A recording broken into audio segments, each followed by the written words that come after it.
बाया नदी का कहर। वैशाली के हुसैना घाट में बांध टूटने से बाया नदी ने कहर बरपा दिया है। भगवानपुर के दर्जनों गांवों में बाढ़ का पानी घुस गया है। घर आंगन पानी पानी हो गया है। रहने के लिए तिल भर की जगह नहीं बची है। ऐसे में बाढ़ पीड़ितों ने बचे खुचे सामान और मवेशियों के साथ ऊंचे ठिकानों पर शरण ले रखी है, जहां वे किसी तरह जिंदगी गुजारने को मजबूर हैं। लेकिन अब तक प्रशासन की ओर से इन बाढ़ पीड़ितों को किसी तरह की मदद नहीं मिल सकी है। रोड पे पानी भरा है, रोड पे आन जान कर रहे हैं, रोड पर व्यवस्था कोई आने जाने की कोई व्यवस्था नहीं। अच्छा, कितना कष्ट हो रहा है? बहुत कष्ट हो रहा है। पानी कहाँ कहाँ गया हुआ है? पूरा घर उर सब में घुसा हुआ है। बेकाबू हुई बलान नदी। बेगूसराय के भगवानपुर में बलान नदी का तटबंध टूटने से आसपास के गांव में भारी तबाही मची। पानी की तेज धारा खेतों में खड़ी फसल को डुबाते हुए कई गांव में घुस गई। पानी की रफ्तार इतनी तेज है कि स्थानीय ग्रामीणों में भय देखा जा रहा है। ये बांध बीरपुर और भगवानपुर प्रखंड के बीचों बीच बना है। हाल में बलान नदी में आए उफान को ये बांध झेल नहीं सका और इसका नतीजा ये हुआ कि बांध का एक हिस्सा टूट गया और इसका पानी पूरे इलाके में फैल गया है। गांव के निकट का बांध टूट गया, जो लगभग 20 से 40 फीट का मतलब बहाव क्षेत्र में टूटकर उसके बगल के जो भी बगल वाला खेत है वो लाखों किसान इससे प्रभावित हुए हैं। गंगा का कहर। मुंगेर में गंगा नदी का जलस्तर बढ़ने से निचले इलाके में हालात भयावह हो गए हैं। दियारा इलाके में बड़ी मात्रा में फसल बर्बाद हो गई है, तो यहाँ के बाशिंदों का बुरा हाल है। घरों में रहने की जगह नहीं बची है। ऐसे में कई बाढ़ पीड़ितों ने घर की छतों पर शरण ले रखी है, तो कुछ ग्रामीण सामान लेकर सुरक्षित ठिकानों की तलाश में निकल पड़े हैं, जबकि बड़ी संख्या में बाढ़ प्रभावितों ने ऊंचे स्थानों पर प्लास्टिक की झोपड़ी में शरण ले रखी है। अब यही इनका घर संसार है। गाँव में बहुत भयावह स्थिति है। रात दिन गंगा उफान पर है। सरकार तरफ से किसी भी प्रकार की कोई सुविधा नहीं दिया गया है। गांव में 10 के 10 लोग परेशान है। एक भी नाव नहीं, जो भी नाव प्राइवेट है, एक नाव से क्या होने वाला है।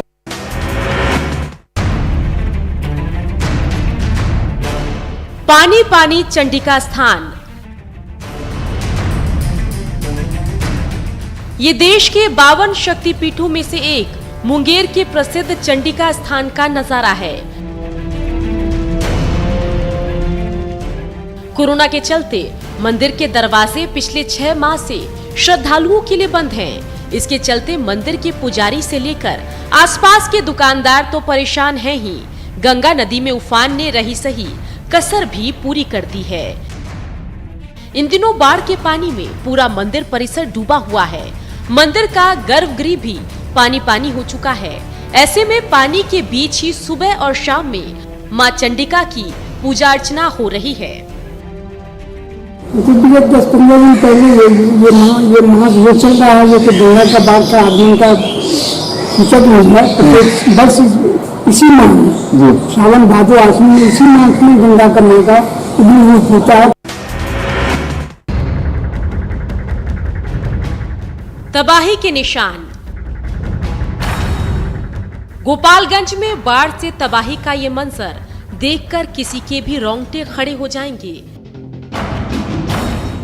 नदियों में उफान से सड़क का नामो निशान मिट गया है, तो घर का ये खंडहर खुद अपनी बर्बादी की कहानी बयां कर रहा है।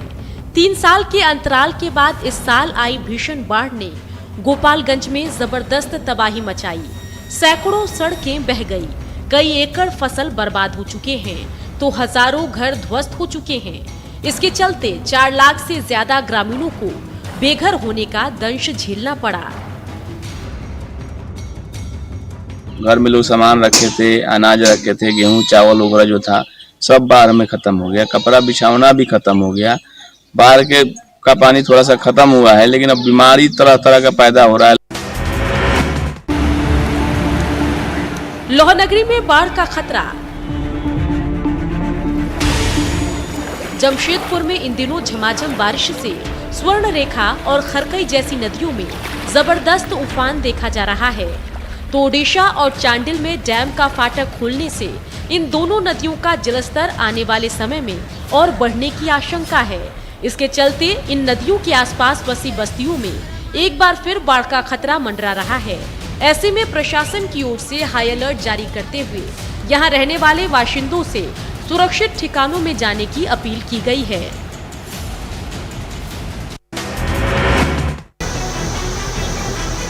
बारिश में गहराएगा पेयजल संकट। धनबाद में मॉनसून के दौरान दामोदर नदी पानी से लबालब हो गई है। इसके चलते पानी की कमी तो दूर हो गई है, लेकिन इसका असर वाटर सप्लाई पर पड़ने की आशंका जताई जा रही है। दरअसल दामोदर नदी का जलस्तर बढ़ने से सप्लाई पाइप से जुड़ा उपकरण पानी में डूब गया है। ऐसे में ये मोटर पंप ठीक से काम नहीं कर पा रहा है और नदी का पानी फिल्टर प्लांट तक नहीं पहुंच पा रहा है। इस हालात में जल्द ही सुधार नहीं किया गया तो झरिया कोयलांचल में पेयजल आपूर्ति ठप पड़ सकती है। नदी का ज्यादा पानी हो जाने के बाद फुटबॉल में कचरा वगैरह फटेगा, उससे डिस्चार्ज कम हो सकता है पानी का, सप्लाई बाधित हो सकता हाँ है। सप्लाई में असर पड़ेगा। वही कचरा जब फुटबॉल में जाएगा तब। चापाकल से अविरल धारा। सिमडेगा में कुल्लूकेड़ा के इस चापाकल से पानी निकालने के लिए पसीना बहाने की जरूरत नहीं है। पिछले 7 साल से इस चापाकल से पानी की अविरल धारा इसी तरह से बहती रहती है। गर्मी के दिनों में भी पानी की रफ्तार कम नहीं होती। आसपास के गांव में इस चापाकल के पानी का इस्तेमाल पीने के साथ साथ अन्य उपयोग के लिए होता है। ग्रामीणों का कहना है कि इसका पानी बहुत मीठा है और इसका बेहतर इस्तेमाल हो तो बड़े इलाके में पेयजल संकट का समाधान हो सकता है।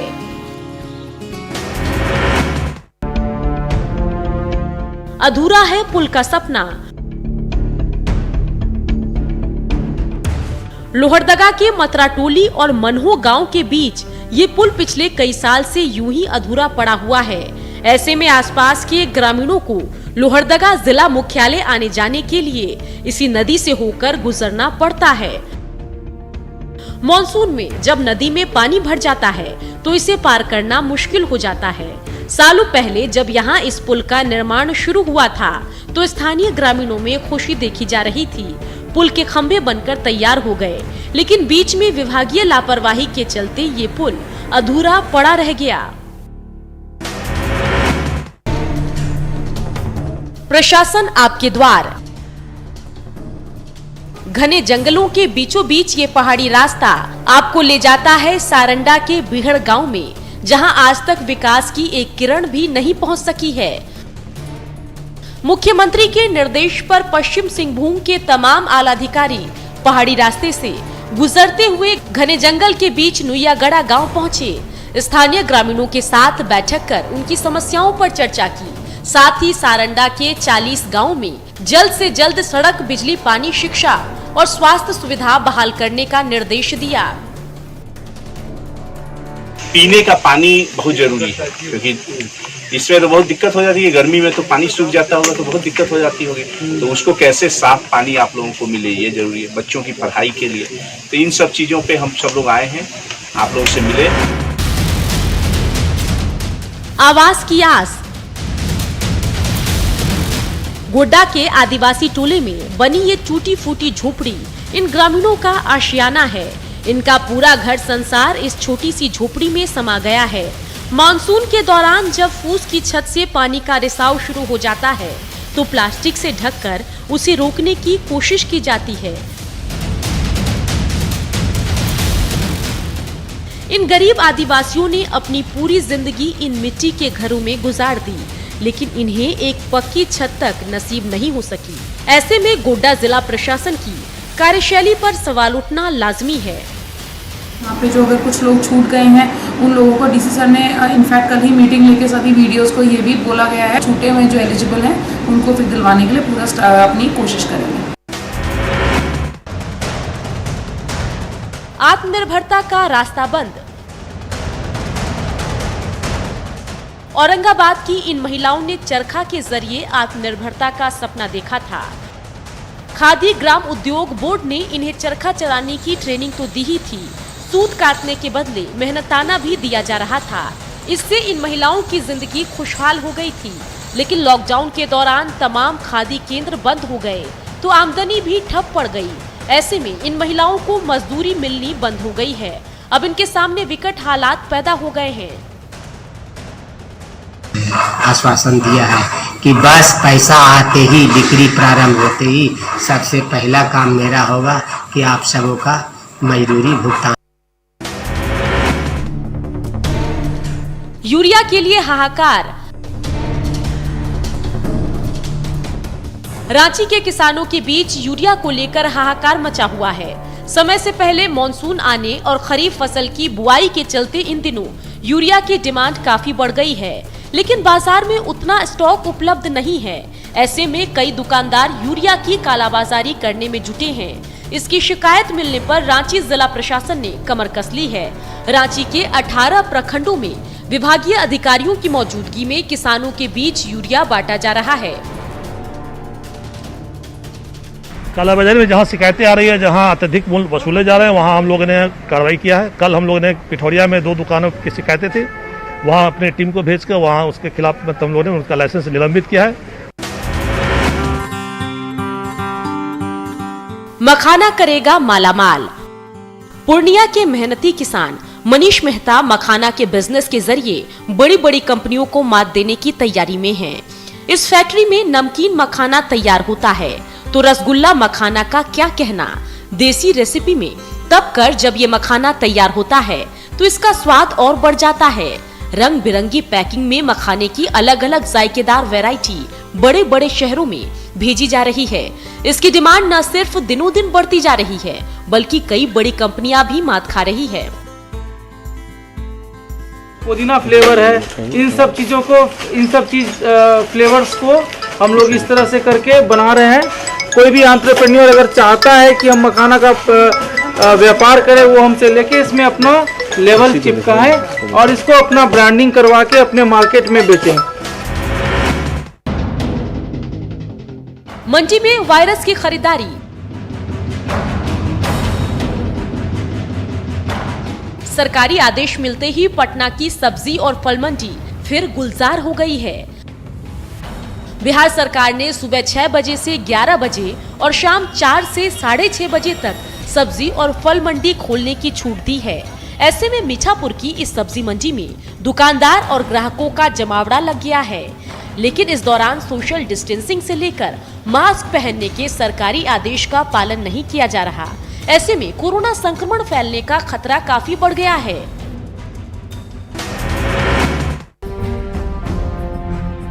दौड़ पड़ी बस। अनलॉक के दौरान छूट मिलते ही पटना की सड़कों पर बसों की आवाजाही शुरू हो गई है। ये पटना के बस स्टैंड का नजारा है, जहां से बिहार के तमाम बड़े शहरों के लिए बसों का आवागमन शुरू हो गया है। ऐसे में बस पकड़ने के लिए यात्रियों की भीड़ उमड़ पड़ी। हालांकि बसों में सोशल डिस्टेंसिंग और मास्क पहनने का निर्देश दिया गया है, लेकिन इसका पालन होता नहीं दिख रहा। ऐसे में बस के सफर के दौरान एक बार फिर कोरोना फैलने का खतरा बढ़ता दिख रहा है। सीट छोड़ के यात्रियों को बैठाने का आदेश हम लोग करा रहे हैं, लेकिन सवारी नहीं मानता तो हम लोग क्या करेंगे। सवारी नहीं मान रहा। जबरदस्ती एक ही गाड़ी में बैठेगा, एक ही गाड़ी में बैठेगा, एक ही गाड़ी में बैठेगा। सीट छोड़ के बैठना है, एक सीट छोड़ के बैठना है। सीट छोड़ कर डिस्टेंस होता है, सवारी जैसे है ही नहीं रोड में अभी।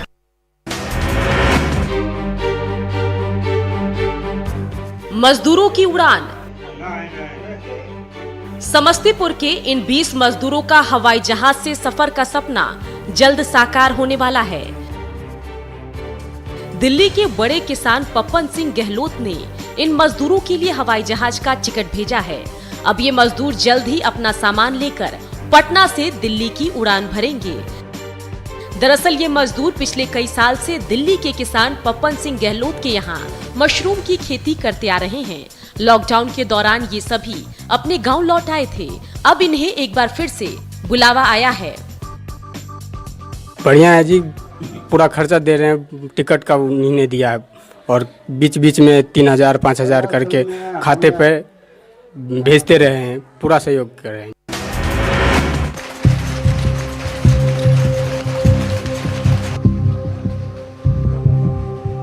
बुनकरों का दर्द। गया के पटवा टोली में ये मशीनें दिन रात काम कर रही है। रोजाना सैकड़ों मीटर कपड़ा तैयार हो रहा है। इस कमरे में कपड़ों का स्टॉक लगातार बढ़ता जा रहा है, लेकिन पश्चिम बंगाल और उड़ीसा में लॉकडाउन के कारण इन कपड़ों का कोई खरीदार नहीं मिल पा रहा। ऐसे में गया के बुनकरों की मुश्किल का ठिकाना नहीं है। उनकी जमा पूंजी खत्म होती जा रही है। हालांकि बुनकरों की मदद के लिए केंद्र सरकार ने आर्थिक पैकेज का ऐलान तो किया है, लेकिन इसका फायदा गया के बुनकरों को नहीं मिल पा रहा है। शिकायतें आ रही है कि बैंकों के द्वारा सहयोग नहीं किया जा रहा है, तो निश्चित तौर पर पुनः हम समीक्षा करेंगे। समीक्षा करने के बाद उन बैंकों के खिलाफ जो बैंक सहयोग नहीं कर रहे हैं उन पर कार्रवाई करने के लिए हम भारत सरकार को संस्था करेंगे।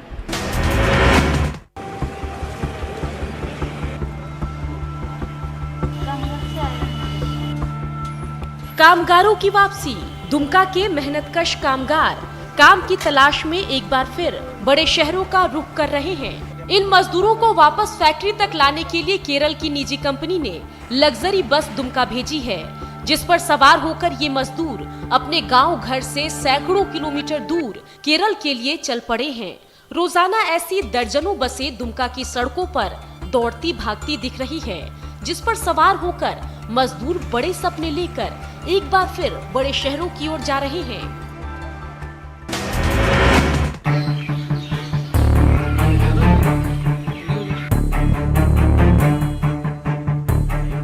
स्वच्छता की चाबी। अब किसी को खुले में शौच करने की नहीं है जरूरत। स्वच्छता की चाबी से इज्जत घरों के दरवाजे खोलिए और खुले में शौच से मुक्ति पाइए। कटिहार के कदेपुरा महादलित टोले में नवनिर्मित इज्जत घरों का विधिवत उद्घाटन हुआ और इन ग्रामीणों को स्वच्छता की चाबी सौंपी गई। कटिहार में बाढ़ और कोरोना के कहर के बीच इन इज्जत घरों के जरिए स्वच्छ भारत का सपना साकार करने की पहल की गई। कटिहार के 16 प्रखंडों में ऐसे 140 इज्जत घरों के दरवाजे खुले हैं।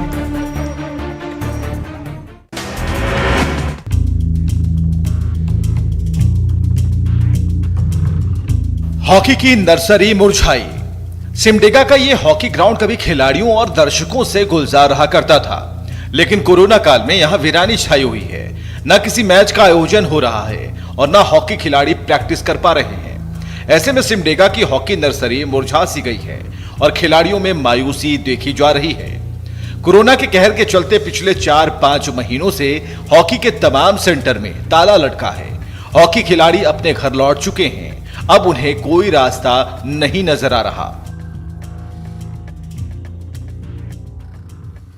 थोड़ा बहुत हो रहा है, पर वैसे प्रैक्टिस नहीं हो रहा है जैसे हम लोग ग्रुप में करते हैं, वैसे हम लोग का नहीं हो पा रहा है। मैच खेल नहीं पा रहे हैं तो हम लोग का बहुत नुकसान हो रहा है। जब हम फर्स्ट बार मैच खेलेंगे तो हमें ड्रिबलिंग या स्किल करने में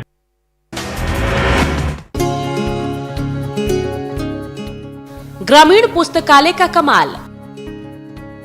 पश्चिम सिंहभूम के गांव में खुला ग्रामीण पुस्तकालय गरीब और मेधावी छात्रों के लिए वरदान साबित हो रहा है।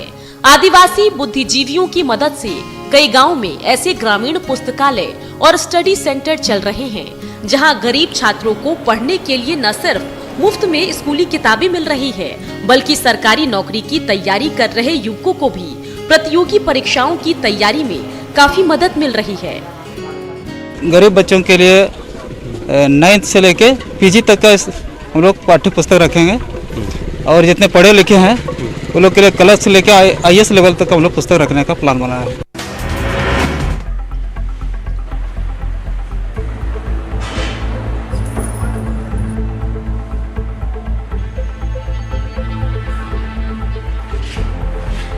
मिथिला पेंटिंग के रंग। मिथिला पेंटिंग की ये रंग बिरंगी तस्वीरें दरभंगा के सर्किट हाउस की शोभा बढ़ा रही हैं। ये माहिर कलाकार अपनी अद्भुत कला कौशल के जरिए सरकारी भवनों की दीवारों पर मिथिला पेंटिंग की तस्वीरें उकेरने में जुटे हैं। इस बारीक चित्रकारी से इन बेजान दीवारों की खूबसूरती में न सिर्फ 4 चांद लगे हैं, बल्कि जन जन के बीच कोरोना से लेकर चुनाव से जुड़ा सार्थक संदेश भी दे रही हैं। यही नहीं, कोरोना के बीच भुखमरी का सामना कर रहे मिथिला कलाकारों को रोजी रोटी का जरिया भी मिल गया है। मिथिला पेंटिंग का जो कलाकार है उनका इस कोविड के टाइम में, बाढ़ के टाइम में एक एम्प्लॉयमेंट के देने के उद्देश्य से ये कार्य किया जा रहा है और उम्मीद है कि अच्छा पेंटिंग निकल करके आएगा। बहुत ही टैलेंटेड कलाकार हैं। मोबाइल का दीवाना मिट्ठू मियां, कटिहार के इस तोताराम के चर्चे इन दिनों सरेआम हैं। ये तोता आसानी से न सिर्फ मोबाइल स्विच ऑन कर लेता है बल्कि YouTube में अपना पसंदीदा गाना भी लगा लेता है।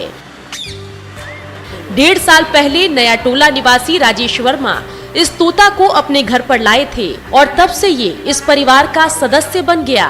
परिजनों ने बड़े प्यार से इसका नाम रखा डुगू।